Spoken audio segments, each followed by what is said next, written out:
Okay, let's go again, and I think I'm going to try and increase the wildness of my openings, because I've lost a lot of rating points recently, so I'm hoping to increase the level of surprise value and outrage value in the opening. So I played an early a6, and already I don't think the opponent's strategy is that brilliant, unless he knows what he's doing in this line. So, which he probably does actually, we've transposed. But I found use for that a6 anyway, so a quick queenside space expansion. Right, it's thinking now, so maybe he doesn't normally play this. Well, I hope. So knight h6 to f5 looks as though that's going to be standard idea. Take on t4 maybe, and take again. Right, maybe bishop c5 now.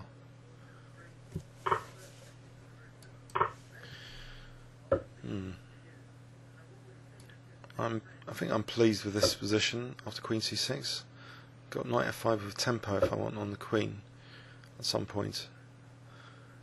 Okay, does the bishop belong on b7 or d7?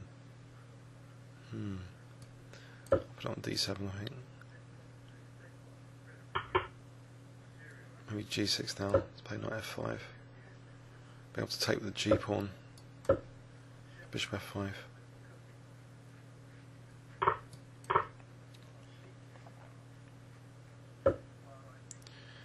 Right, can I play this and play queen c4? Maybe with the idea of b4 later. I can't use that rook on g file.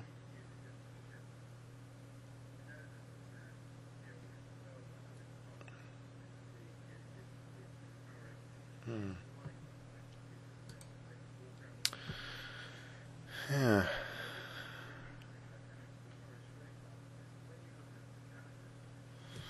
Okay. Can't get the queens off. That favour me, this endgame sort of scenario.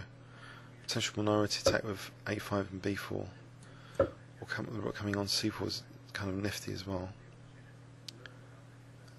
So if g3, maybe h5, the idea of h3 later.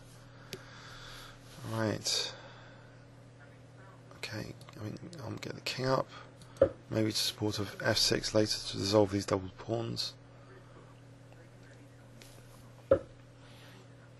Alright, I'll take that, I think.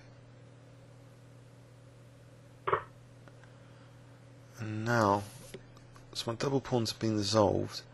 At rook e4, trying to activate this rook on the second rank. Right. So is a5 a move here? Knight a5, rook a8.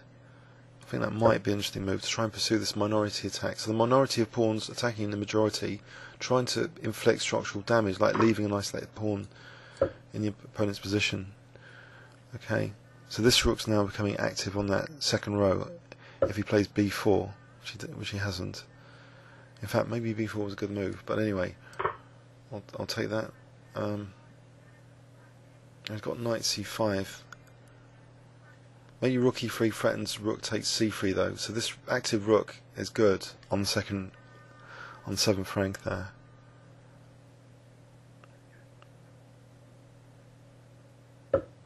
Okay, exchanging it off. Right, I think I have to take, but now I can still play b4, trying to create some structural damage. But I haven't got many pieces to exploit that. Rook c4 though, so there's an isolated pawn, at least. So how can I make this bishop better? Maybe bishop a4. If I can get the bishop to e4, that would be good. Bishop d1 actually threatens g4. So now h5 is interesting to try and dissolve that pawn and maybe get the bishop over here. So if he plays g5 is a bit committal.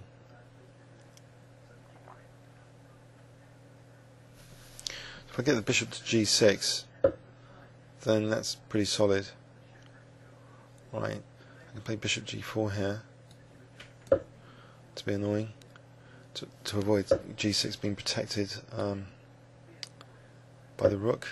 Okay, I want to get my rook to the second rank. Okay.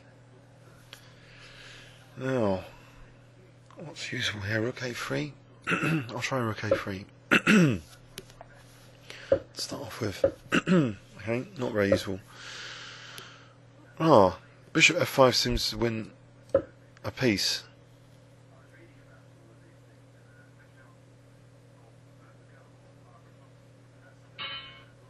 Yep. Okay. That was interesting. So an unusual opening, but just transposing then into French defence. But I hope, you know, maybe he wasn't in his most comfortable, you know, variation of the French defence. I seem to have a good game.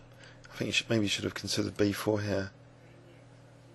Although maybe D4 then is tricky. Okay, so a nice sort of bishop wasn't that bad. It was actually played a decisive role in the end to win a piece. Hope you enjoyed that. Please leave any comments or questions on YouTube. Thanks very much.